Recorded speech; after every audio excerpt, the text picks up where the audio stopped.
મહેસાણા પંથકમાં પણ માવઠાએ ઊભા પાકનો સાથ બોલાવી દીધો। ચીકુ સહિતના પાકનો કચ્ચરઘાણ વળી ગયો। સુસવાટાભર્યા પવનો સાથે ખાબકેલા કમોસમી વરસાદે મહેસાણામાં કાળો કહેર વર્તાવ્યો। કમોસમી વરસાદ અને કરા પડતા ખેડૂતોને મોટા પાયે નુકસાન થયું। દ્રશ્યોમાં જોઈ શકાય છે કે આકાશી આફતથી ચીકુનો પાક જમીનદોસ્ત થઈ ગયો। ચીકુ પાકે પહેલા ઝાડ પરથી ખરી પડતા ખેડૂતને ભારે નુકસાની સહન કરવાનો વારો આવ્યો। કમોસમી વરસાદને કારણે બાગાયતી પાકને મોટા પ્રમાણમાં નુકસાન થતા જગતના તાતને પડ્યા પર પાટા સમાન જેવી સ્થિતિનું નિર્માણ થયું।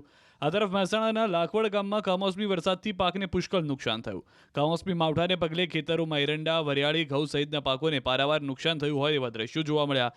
સાથે જ ભારે પવન ફૂંકાવાને કારણે ખેતરોમાં ઊભો પાક ધરાશાયી થઈ ગયો। ખેડૂતોએ મહા મહેનતે ઊભો કરેલો પાક માવઠાની એક થપાટથી વિરણછેરણ થઈ ગયો। થોડું તો મોટું નુકસાન, અને જે કાચો કરી જાય તો અત્યારે લાખ રૂપિયાનું નુકસાન ખરું। કાચા નાના તૂટી ગયા વાવાઝોડામાં। હા, ડાળીઓ તૂટી જાય। ચીકુનું નુકસાન એવું કર્યું છે, આ 5-10 વર્ષથી મથીને ઉછેરી હતી ને ભાગી જાય બધી।